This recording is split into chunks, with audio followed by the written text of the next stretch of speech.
Pauwi na si Mark mula sa kanyang overtime sa trabaho. Madilim na ang paligid at nagmamadali siyang makauwi. Bigla siyang napahinto at naiisip niya ang balita tungkol sa krimen na naganap ilang linggo na ang nakakalipas. Pero kahit siya ay natatakot, di siya makaalis sa kanyang apartment dahil ito ay mura. Ilang saglit lang, bumuhos na ng malakas ang ulan, kaya napilitan siyang pumasok sa isang tindahan. Pagpasok niya, naramdaman niya agad ang bigat ng mga mata na nakatingin sa kanya. "Excuse me po," sabi ni Mark. "May tinda po ba kayong payong?" Sumagot ang matanda.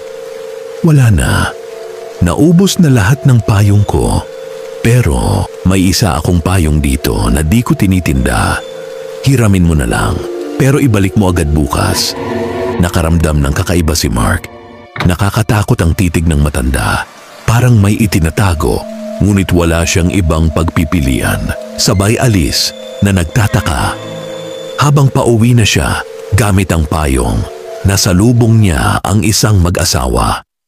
Nakasukob sila sa isang payong, pero pansin niya ang mga tingin nila sa kanya. Para bang nagtataka at natatakot. "Ano bang problema ng mga to?" tanong ni Mark sa sarili. Narinig pa niya ang bulong ng babae. "Nakita mo rin ba yun?" Sumagot naman ang asawa. "Oo, nakita ko din. Tara, bilisan na natin."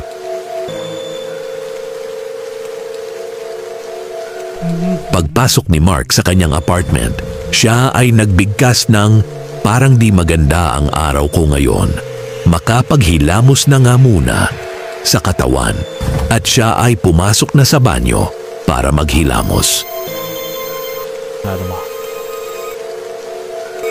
Paglabas niya ng banyo, napansin niya na basa ang sahig, na tila galing sa payong ang tubig. Pinunasan niya ang tubig. Napatingin siya sa kanyang likuran na parang may nararamdaman siyang kakaibang lamig at parang may tao, at nagulat na lang siya na may sumulpot sa kanyang harapan na isang babaeng maputla at mahaba ang buhok. Si Mark ay nagulat at napaatras dahil sa takot.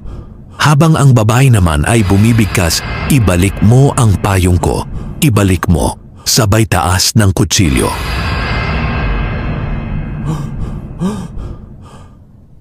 Bigla na lang nagising si Mark na parang bang naguguluhan kung ito ba ay isang panaginip o totoo.